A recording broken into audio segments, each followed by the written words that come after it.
Hi Cancer! Welcome po sa ating channel. At ito ay yung monthly tarot reading for November 2024.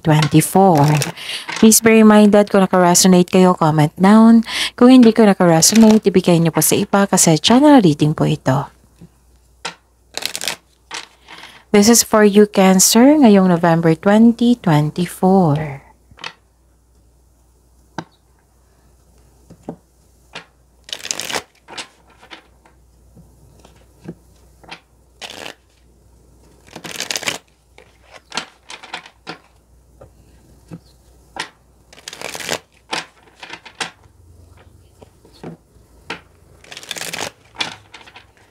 Para po ito sa inyo Cancer ngayong November 2024. Maraming salamat po sa inyong patuloy na suporta at maraming salamat din po sa mga hindi nag-skip ng ads. Gamitin ang reading na ito bilang gabay lamang sa mga hindi pa nag-subscribe. Subscribe na po kayo at click bell notification para malaman nyo na may bago tayong video. Para sa mga gusto magpa-reading po, may lumabas dyan sa screen nyo ngayon. Panoorin nyo po at sundin ang instruction. Calling the attention sa mga suki ko dito na Cancer. Open na po inyong monthly tarot reading for November 2024. May 6 months from now reading tayo at love life reading po. So message me, Cancer, for schedule. Maraming salamat po. Spirits Guide, mga ganap po ngayong November 2024 para po kay Cancer. I need 3 cards po.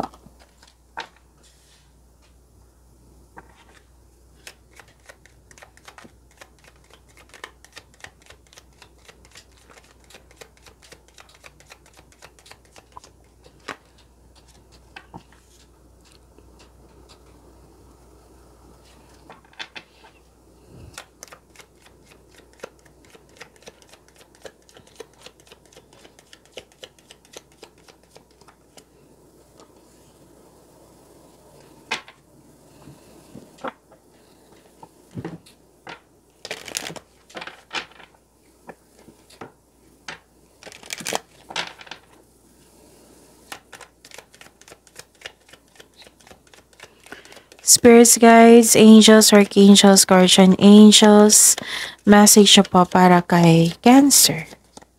I need 2 cards po.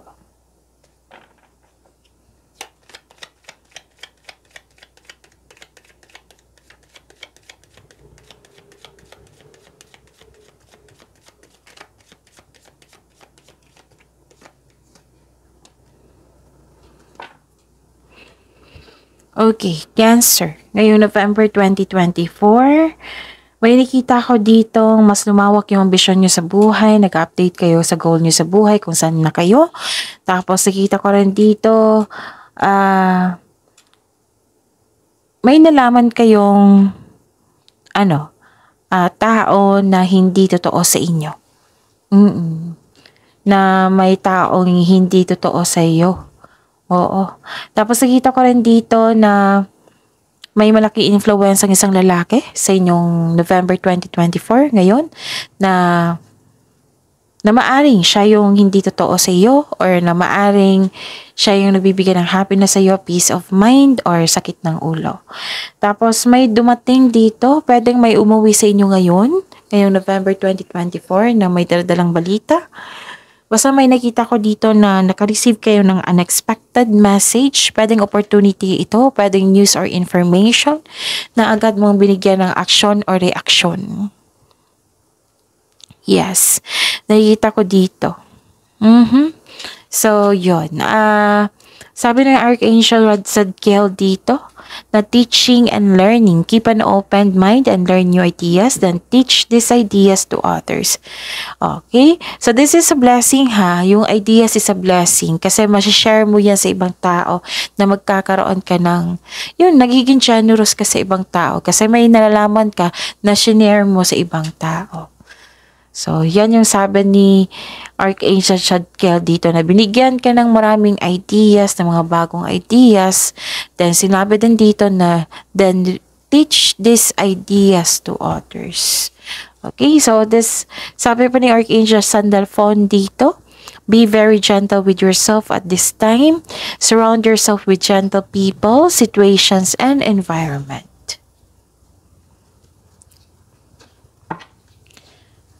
Spirits Guide, ano po yung energy ni Cancer ngayong November 2024?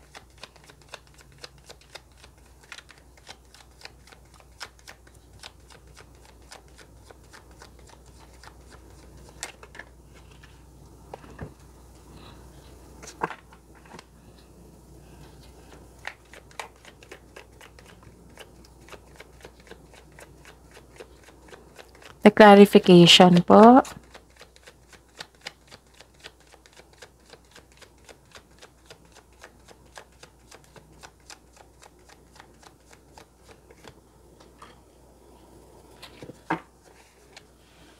Okay, remember, Cancer, at the end of the day, alam mo na ikaw lang taong may kakayahan at responsable na gumawa ng sarili mong katotohanan at kinabukasan.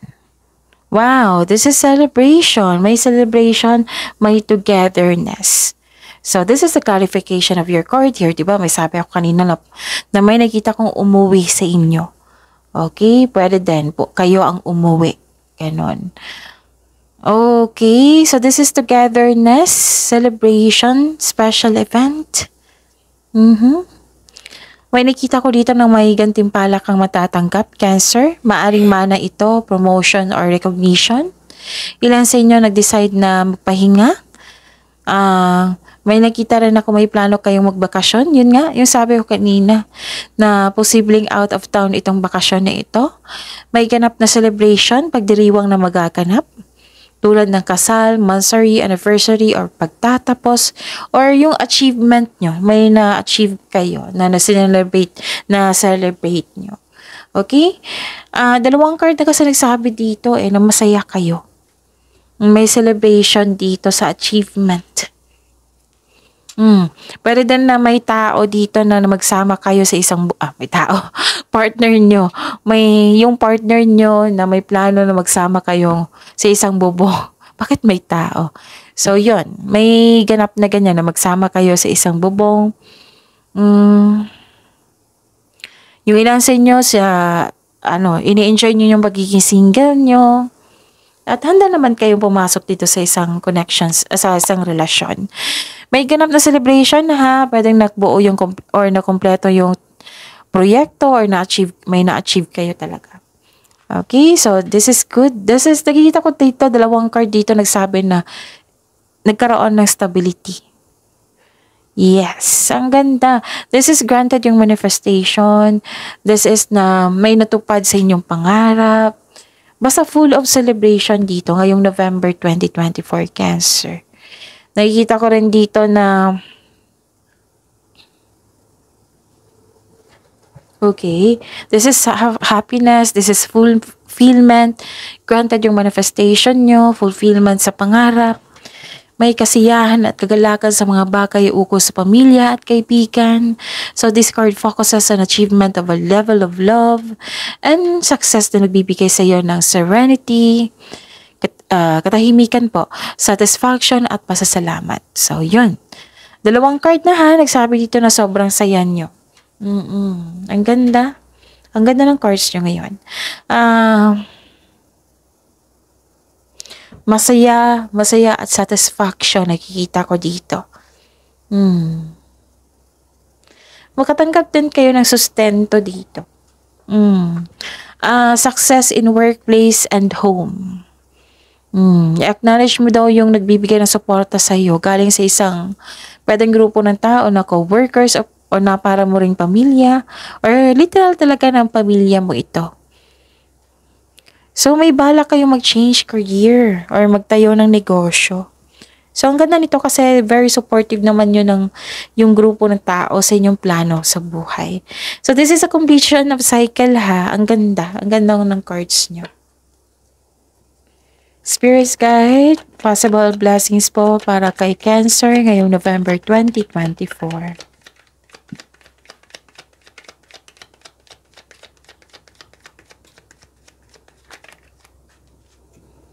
Dalawa po ito, kunin ko na ha.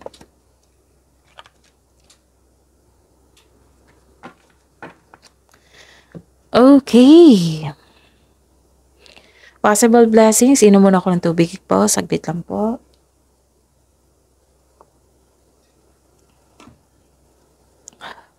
Okay. Mhm.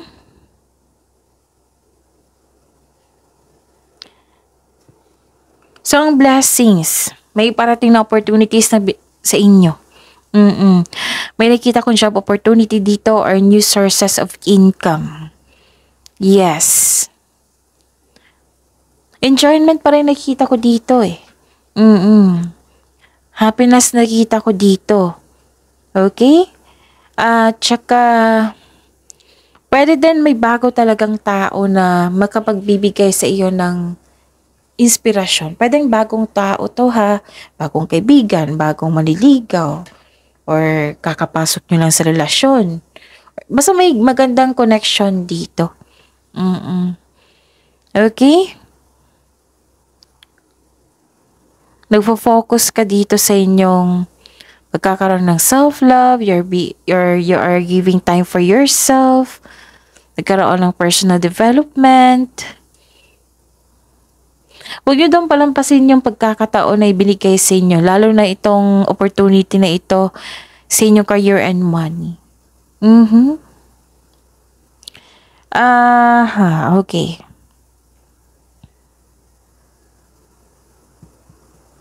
Nakikita ko dito, may reminder on card nyo po.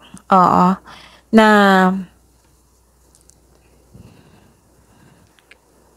kung may kakilala kayong buntis, pwedeng kayo or yung partner nyo, alagaan ng mabuti. Huwag magpabaya. Or alagaan nyo yung health nyo. Huwag kayong magpabaya. Kasi baka ma-stress kayo dito sa dami ng demand, sa dami ng trabaho. Oo. Okay? So, yun. Pag-iingat sa, sa kalusugan. Marami kayong ginagawa dito. Pwedeng makaka-encounter kayo ng isang tao na toxic. Or maaring marami kayong ginagawa. So, mag-ingat talaga. Pagbalansa ay kailangan dito. Kung oras ng pahinga, pahinga kayo. Okay? So, yun. Ano pa? Daming blessings sa binigay sa inyo. Ano ito? Nakikita ko rin dito na marami kayong ideas. Ito na. Ito yung sabi ni Archangel Zadkiel na marami kayong ideas. Keep an open mind and learn new ideas. Yan yung binigay na blessing sa inyo. Tapos, i-share mo daw tong ideas na ito sa ibang tao kasi that is generosity. Okay? Nagpaplano kayo ng dagdag investment dito, oh. Mas lumaki nga ang pangarap niyo sa buhay. Lumabas dito, lumabas din siya dito. Nagpaplano kayo ng karagdagang investment. So, yung sabi ko sa inyo naman na may balak mag-change career, andito rin. Kasi may pagkakataon na binigay sa inyo. So, that is the blessing. Okay? Mag-ingat lang talaga kayo sa isang toxic na tao na hindi totoo sa inyo. Kasi baka isa siya sa dahilan na ma-stress kayo. So, mag-ingat lang, umiwas kayo kasi para hindi kayo magkaroon ng blockages po. Okay? Para tuloy-tuloy na itong pagpasok ng blessings na binigay sa inyo. Okay, ano pa? Okay. May reminder po dito na I believe kasi may malaking pera na dumating dito eh. Pero, parang dadaan lang to sa palad nyo. Oo. So, ang remind kasi ng card dito na pag-isipan nyo ng mabuti kung karapat-dapat ba yung i-spend nyo. Kasi nakita ko dito na kailangan nyo ng i-control. Control yourself. Control on overspending. Okay? So, dalawa yung challenge sa inyo na kailangan na iwasan nyo para hindi magkaroon ng blockages. Yung taong toxic at yung pag-overspend. Okay? At yung pag-alaga pala. Kasi pag-alaga sa sarili nyo. Yung iwas stress talaga. Kasi marami kayong gawain dito at saka yun. Baka sa pagkakaroon ng celebration dito, hindi mo na makontrol yung paggasta eh. So, budget plan ay kailangan dyan. Spirits guide, challenges na ma-overcome po ni Cancer ngayong November 2024.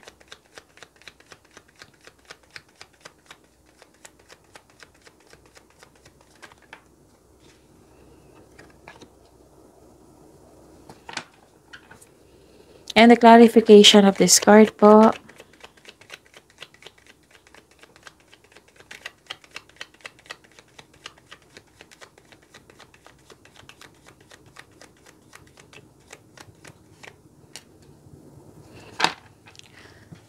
Okay, maraming salamat po sa patuloy na tiwala sa suporta sa ating channel.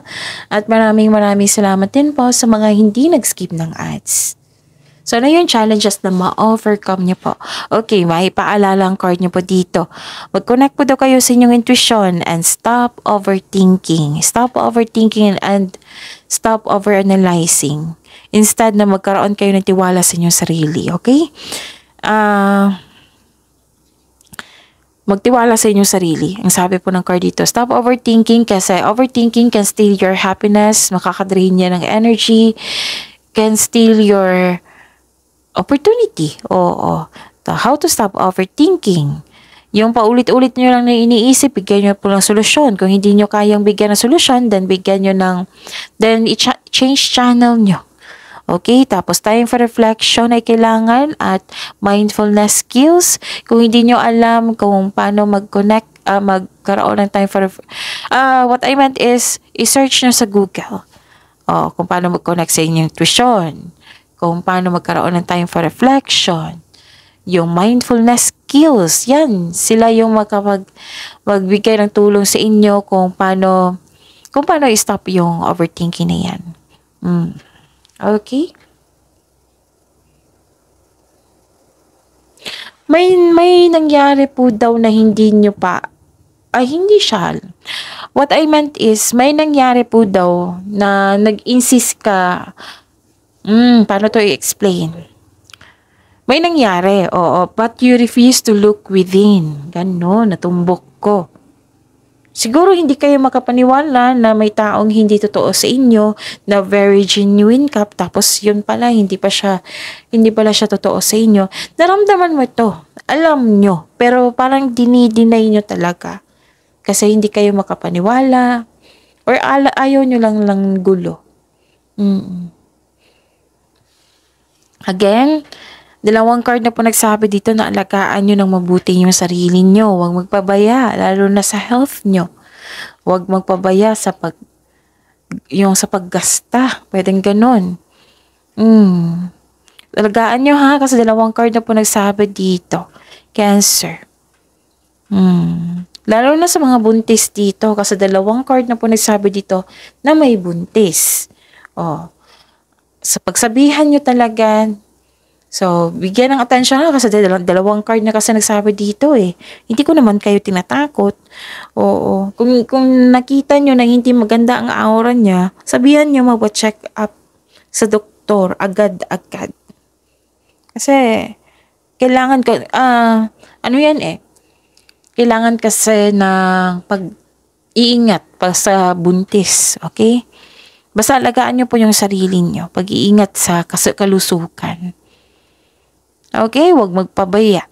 Kung panahon ng pahinga.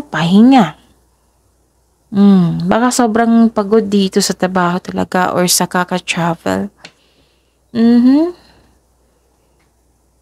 Okay. So this is good kasi sabi ni Archangel Sandalphon dito na makakabuti sa iyo ang mga taong nagbigay ng suporta sa inyo na full of positivity. Okay? So, yun ha. Yung dalawang card na kasi nagsabi dito pag-iingat talaga sa kalusukan. Huwag magpabaya. Huwag magpasobra din sa kuan. Kasi, may dito celebration, baka nasobrahan din. Or, ang energy yung nakikita ko dito Okay? So, I think nasabi ko na lahat, Cancer. So, see you tomorrow. Pagyamanin nyo yung blessings na binigay sa inyo. See you tomorrow. Please like, subscribe, and click the button for notification para updated po kayo sa daily tarot reading natin. Maraming salamat po.